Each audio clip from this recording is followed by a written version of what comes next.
On today's menu is a Bengali-style spicy fish recipe that is commonly known as Macher Jhal, where mach is fish and jhal is spicy. Namaskar and welcome to Curries with Bumbi. In West Bengal, a state in the eastern part of India, people just love eating freshwater fish, and usually fish with bones is used. I am using tilapia fillets, but you can use any firm fish of your choice. Whenever it comes to a Bengali fish recipe, the fish is first rubbed with turmeric powder and salt. Add a pinch of turmeric powder and salt on each side of a piece and rub it well all around.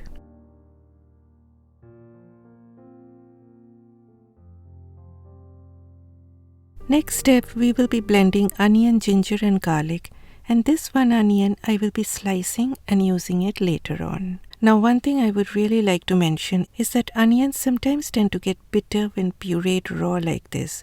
So I would highly advise you to first just boil the onions for 5 minutes, discard that water in which you had boiled the onions, and then blend them after they have cooled down. In that way, there is no fear of the curry getting bitter. Though I have used raw onions, but I would highly suggest you boiling the onions. You need a smooth paste like this. Next, we will be making a spice paste. In a bowl, add a teaspoon each of turmeric powder, Kashmiri red chilli powder. I added a teaspoon of sweet paprika, which is totally not authentic, but I added for color instead of adding more Kashmiri chilli powder, ground coriander, that is dhania powder, and ground cumin, that is jeera powder. Add 1/4 cup of water, mix, and keep it aside. Beginners, try using a non-stick skillet for this recipe. Heat about 6 tablespoons of oil on medium-high heat. Once the oil turns quite hot, lower the heat to low and add the fish. Please fry the fish in a single layer and fry them in batches instead of overcrowding your pan. Fry it on fairly high heat. While turning, if you see the fish is sticking, then just do not worry. Give it some more time and you will be able to turn them easily if you allow them that time. If you want to rush and do a tug of war, then you will end up making a scrambled fish curry, which we are not aiming for today. Once they are fried golden brown on both sides, take them out into a bowl and fry the next batch.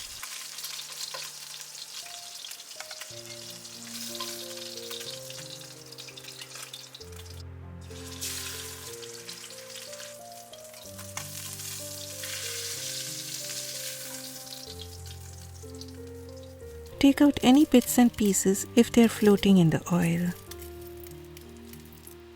Okay, I'm done frying the fish, so the next step is to add whole spices. I added a dry bay leaf, a small cinnamon stick, and 4 green cardamoms. Always crack open the tips of cardamoms before adding to the oil, or else they may pop in the hot oil and land on you. I also added a teaspoon of cumin seeds, that is jeera. And see that happy sizzle around the seeds? That happy sizzle signifies your oil is hot enough. So add sliced onions along with just a pinch of salt to release moisture from the onions. Fry the onions on medium heat till they turn golden brown in color. Please do not allow the onions to turn too dark in color because then your curry will turn darker in color. When they reach this color, add the onion ginger garlic paste.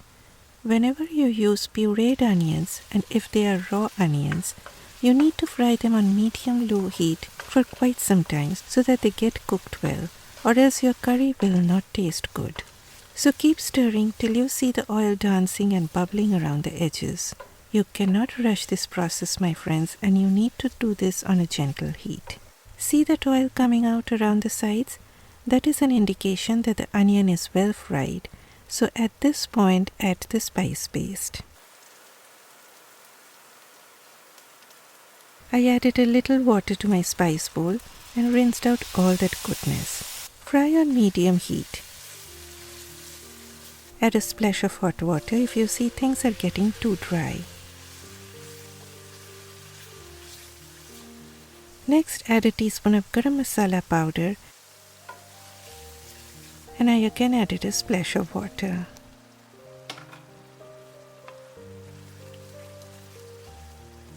Then add 1.5 cups of hot water.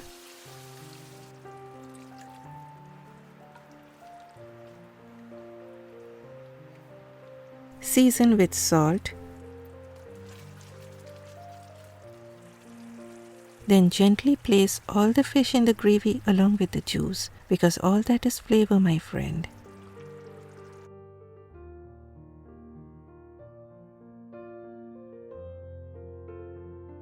I added 3 whole green chillies.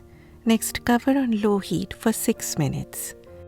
At the 6-minute mark, turn each piece very gently. If you see them falling apart, you do not need to turn them. Then allow it to simmer for another 4 minutes without covering it.